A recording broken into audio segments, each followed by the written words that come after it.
Bolt fam, week 2 of training camp is in the books. Had a lot of news come out of training camp last week. A lot of great plays by great players. Rookies are showing out. Veterans are showing out. We're going to go through it all in this episode. Plus, Rashawn Slater finally got the bag and signed his extension with the Chargers.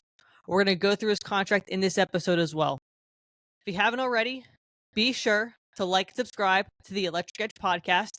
Follow me on X at the Electric Edge Pod, and let's get this episode started.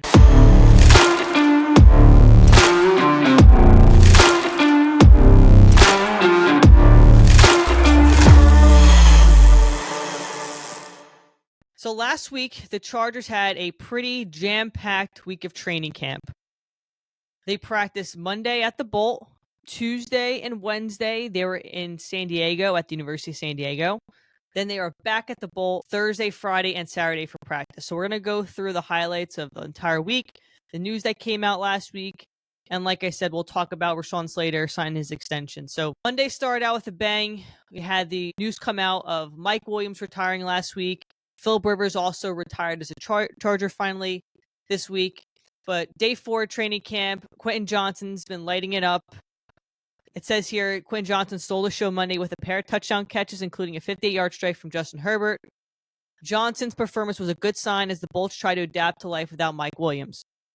Now, it's going to be interesting to see if Quinton Johnson, as camp goes on, can become that one-on-one guy that Mike Williams was, or that jump ball guy. Last year, he proved that he wasn't that guy yet, but I think he's had a really strong training camp so far. I think from what I've seen, he's at 6 or 7 touchdowns total during this training camp so far. So that's great to see. Hopefully he continues that progress.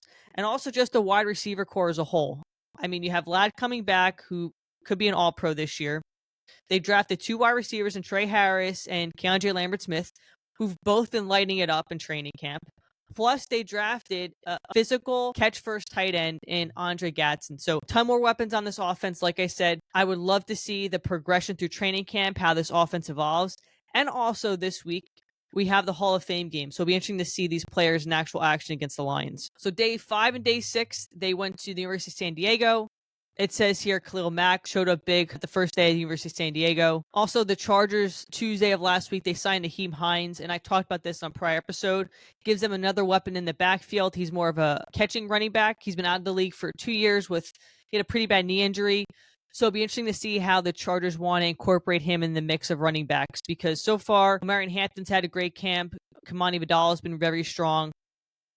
Najee Harris hasn't practiced yet, but he was at camp on Thursday, which I was there for, and I posted on X a video of him walking by us with sunglasses on, didn't want to be bothered.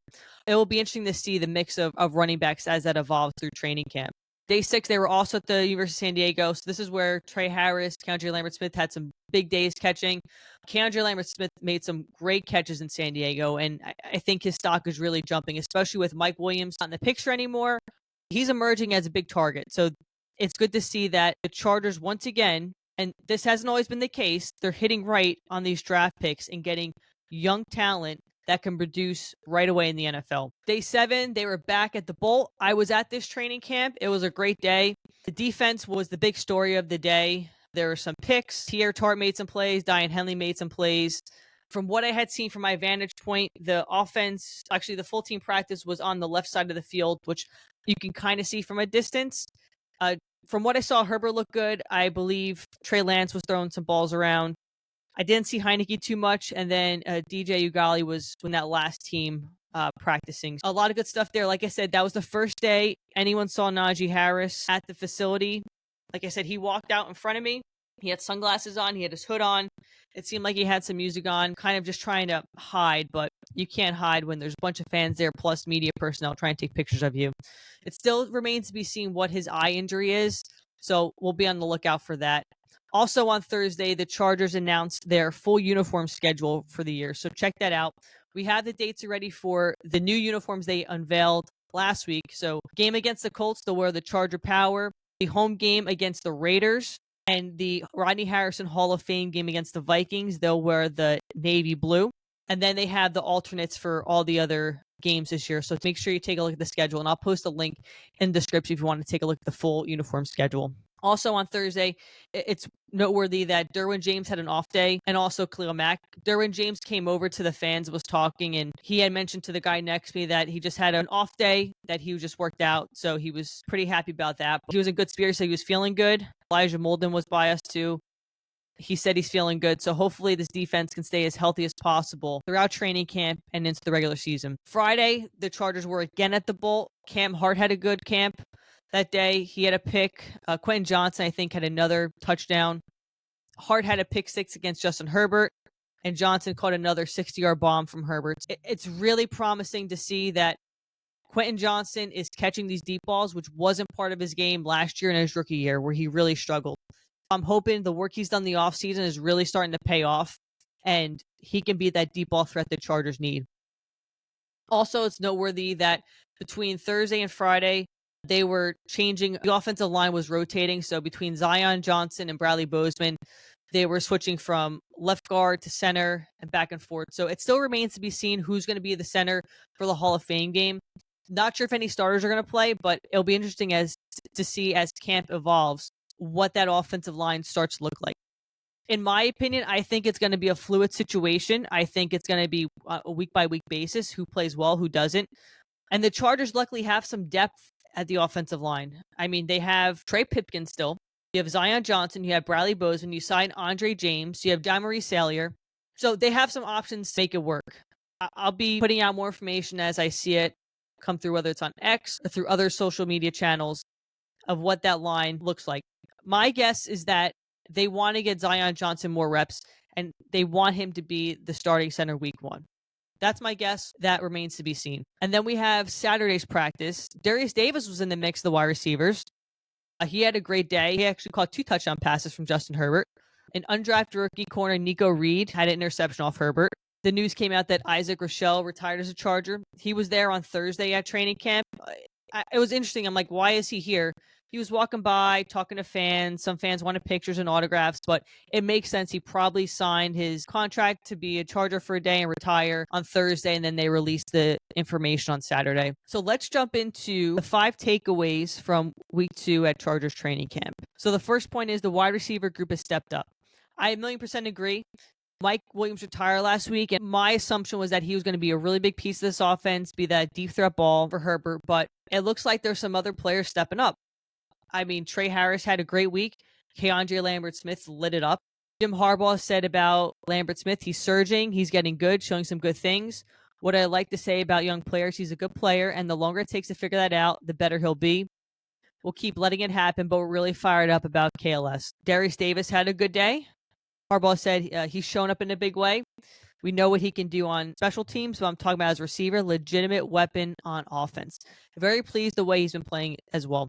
I mean, he caught a touchdown pass last year in the Denver game and looked like a wide receiver. I mean, he is a wide receiver, but they only used him really exclusively on special teams. It'd be great to get that speedster in the mix with this young wide receiver core. And like I said, Quinton Johnson has had a great training camp so far. I'm really hoping that he can just continue to elevate week after week, practice after practice, and really get to that first round elite level that the Chargers thought he was coming out of TCU. And Herbert added, Q's just my brother. We go out there and it's not always going to go our way, but I know he's got my back just like I got his back. At the end of the day, I can count on him. So that's great. Herbert has tremendous chemistry with Q, and they're building upon it in training camp. Okay, point 2, keep an eye on the D-line. So in the offseason, the Chargers went for kind of bargain players on the defensive line. They've re-signed Tier Tart, and also their 4th-round pick last year, Justin Aboye, has played well in training camp as well. So it'll be interesting to see if this defensive line can finally stop the run and also get interior pressure on the quarterback and finally be elevated to where the linebackers and secondary were last year. I mean, our run defense last year was terrible. So I'm hoping that these small moves, which have gone under the radar, pay off in a big way. Point 3. Here comes Junior Coulson. So last year, Junior Coulson was their 3rd-round pick out of Michigan. He played week 1. I remember watching him play against the Raiders, and then he kind of got hurt and, has kind of fallen off. But Harbaugh said he's another ascending player. He's stacking days right now in a great way. The next step for Coulson is translating his play into a game. If he can do that during the preseason, the race is on for starting linebacker spot next to Dion Henley. Minter says he's playing great and he'll be right there. It'll be fun to watch shake out. It'll be great to have another young linebacker who's growing into his position be next to Henley.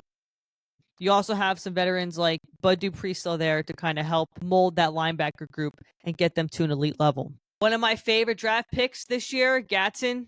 It says the rookie 5th-round pick was a star in the offseason practices and has carried that playmaking ability into camp. But with his blocking skills and pads a bit unknown, Gatson made it clear this week that he's capable there too. Gatson's best block came Thursday when he sailed off the edge for Naheem Hines to pick up an explosive run to the right. Harbaugh said he displayed a can-do attitude from the moment he arrived at the Bowl. Super Bowl into block. There have been players who just have made receiver to tight end transitions who are just unwilling to block. Just a consensus objection to blocking, but that is not OG. Like I said, if Gatson is the player I think he is, a 6'5" tight end in the end zone, just another weapon for Herbert. I think this was another steal of the draft for Ortiz. I'm very excited to see him play this week in the Hall of Fame game and kind of see how he looks in live football action. As I've mentioned before, I think he's one of the sleeper picks of this draft, and I think he's going to be a big part of this offense going forward. And lastly, the backup QB job is open. Last year, second string was Taylor Heineke. He was acquired from Atlanta last year, and he's held the backup job for most of the time. But they brought in Trey Lance this year, which has been a back and forth battle between him and Heineke. So it says here, in fact, it's been Lance who has ran with the second group more often than not since camp started. Greg Roman says the battle between Heineke and Lance is a healthy competition. Right now, I don't think there's a depth chart to it. I think they're both going to get opportunities. We'll see how that unfolds. So it'll be interesting to see during the Hall of Fame game who starts. I don't think any of the starters are going to start. I don't think they play Herbert at all. I think it's going to be Trey Lance. I was watching some footage from practice and even when I was at training camp, and he took a lot of reps. It wouldn't surprise me if Trey Lance was the second string quarterback when it's all said and done. But that remains to be seen. There's a lot of training camp left. There's preseason games left. I mean, preseason hasn't even started yet, so we'll have to take a look and see how that plays out. All right, now let's get to the final newsworthy note. Rashawn Slater signing his extension. And let's pull up his actual contract info. So he signed a 4-year, $114 million contract. And I believe it was $92 million guaranteed.